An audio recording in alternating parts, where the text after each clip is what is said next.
Con frecuencia se nos enseña que la filosofía tiene una sola dirección, que nació en Grecia, maduró en Europa y que todo lo demás, el pensamiento indio, chino, africano, japonés, es tradición, es espiritualidad, es cosmovisión y en el peor de los casos, solo superstición. Y aunque pueden llegar a ser interesantes o valiosos, no logran alcanzar el grado de filosofía. El curso de filosofía no occidental me puso de presente contra la posibilidad de una realidad distinta. Mi nombre es Roberto Serten Ruiz, soy estudiante del curso de filosofía no occidental de la UNAD y les doy la bienvenida al podcast Filosofar desde otros lugares, similitudes y diferencias entre el pensamiento no occidental y la filosofía occidental. Comencemos por Hegel. Él sostuvo que India y China no habían producido filosofía propiamente dicha, que el pensamiento oriental estaba demasiado enredado en la religión y lejos de la libertad del espíritu que solo Grecia había podido alcanzar. Fernando Tola y Carmen Dragonetti cuestionan esto, desmoronan este argumento y plantean que al menos hasta el siglo XVII India y Grecia reflexionaron muchas veces sobre los mismos problemas filosóficos y con procedimientos estructuralmente comparables a los de Occidente. El problema no era la ausencia de filosofía en Oriente, sino que Hegel no conocía los textos. Pero yo creo que hay que ir todavía más lejos, porque Hegel no se equivocó solo por ignorancia. Él necesitaba, a mi juicio, que Oriente no tuviera filosofía. Él necesitaba ese vacío para que Occidente pudiera ocupar el lugar del sujeto único en la historia universal. Entonces, sin ese vacío, toda la filosofía de la historia hegeliana se derrumbaría. Y esa arquitectura funcionó en las aulas, en los planes de estudio y también en la política colonial, aún mucho después de que alguien pudiera haberla corregido.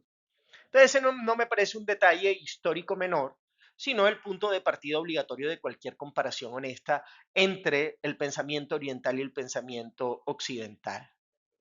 Dicho esto, hay que decir que existen similitudes reales y filosóficamente significativas. La pregunta por el ser atraviesa todas las tradiciones sin excepción. La tensión entre lo permanente y lo cambiante, entre la apariencia y la realidad, entre el yo y el principio que lo sostiene, esa tensión está en Parménides, pero también está en los Upanishads, está en Platón y está en el Vedanta.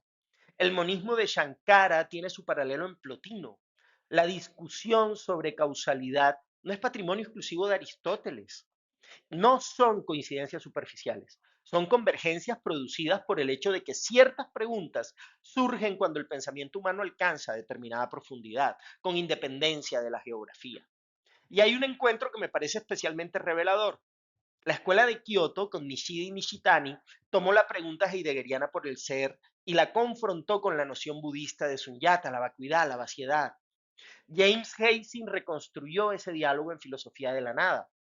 Para Heidegger, la nada, angustia, es el fondo desde el que el ser se revela como pregunta.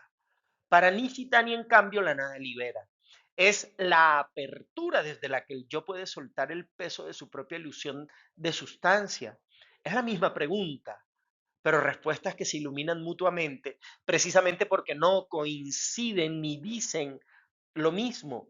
Ninguna de las dos tradiciones habría llegado ahí sola, pero ambas plantean la posibilidad de pensar el ser desde la nada, sin que esa nada sea una derrota. Ahora, hay una diferencia que no deberíamos nosotros tomar a la ligera.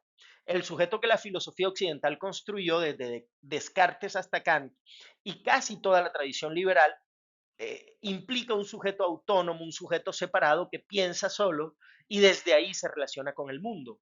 El yo viene primero, la sociedad viene después. Viene como un pacto entre individuos que ya existían antes del pacto. Esa arquitectura tiene consecuencias interesantes porque sirve como fundamento a los derechos individuales, a la noción moderna de libertad y a toda la ética de la autonomía. Pero a mí me parece que también produce algo que Occidente se ha demorado en reconocer y es una soledad ontológica profunda que ningún contrato social puede resolver plenamente, porque el otro llega tarde, llega como un invitado a una casa que ya estaba construida y habitada sin él. Ahora, en la filosofía africana ese punto de partida no existe. El profesor Kimba Lukan lo dice con una imagen esclarecedora. Él plantea que en África no existen los peces, existen los cardúmenes. El concepto Ubuntu, que en las lenguas bantú apunta a que ser persona es ser persona con otros, no es una máxima moral añadida encima de una ontología individualista, sino que es ontología misma.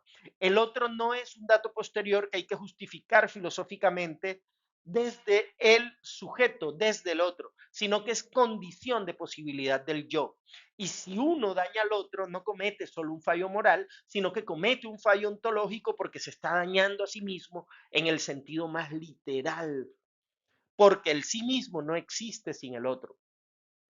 Y eso transforma la ética de raíz. La ética occidental construye argumentos para explicar por qué debería uno considerar al prójimo. El imperativo categórico kantiano, el velo de ignorancia de Rawls, en fin. Pero la ética africana no necesita ese argumento porque no necesita esa pregunta. La pregunta no existe porque la premisa que la hace necesaria tampoco existe. Felweinsar lleva esto a otro terreno en su texto Afrotopía. Muestra que la noción occidental de desarrollo, con el culto al Producto Interno Bruto, a la acumulación, no es una verdad universal, sino que es expresión de una cosmología específica impuesta al resto del mundo como si fuera una ley de la naturaleza. Las economías africanas tradicionales funcionaban con una lógica distinta, porque en ellas lo que circula no son mercancías, sino vínculos. Un vínculo no aparece en el PIB. Eso no lo hace menos real, lo hace invisible para quien solo sabe medir con las categorías que trabajó desde otro lugar. Ahora, ¿qué hago yo con todo esto? ¿Qué podemos hacer con esto? Bueno, a mí me deja dos convicciones y una pregunta que no he podido resolver. La primera convicción es que las categorías filosóficas occidentales como sujeto, razón, progreso, individuo son locales y no universales. Son respuestas históricas situadas a problemas históricos de una región particular del mundo. Eso no las invalida, pero sí las relativiza. Y una categoría que no sabe qué es local se puede convertir en una trampa. La segunda es que el diálogo entre tradiciones no consiste en demostrar que todas dicen lo mismo con otras palabras. El Ubuntu no es la solidaridad kantiana en otro idioma. La sunyata budista no es el nihilismo de Nietzsche con un acento japonés. No, son respuestas distintas a las mismas preguntas e incluso a veces a preguntas que Occidente ni siquiera se había formulado porque su ontología no le da espacio para hacerlo. Y la pregunta que me queda es, si Occidente construyó durante siglos un sujeto autónomo, separado, soberano sobre sí mismo, y ese sujeto está produciendo las crisis que todos vemos, ¿qué pasaría si tomáramos en serio, no como metáfora, sino como propuesta ontológica real, que en África no existen los peces, que existen los cardúmenes? No lo sé, pero me parece que esa es la pregunta filosófica más urgente que este curso me deja. Me despido desde su podcast Filosofar desde otros lugares, similitudes y diferencias entre el pensamiento no occidental y la filosofía occidental.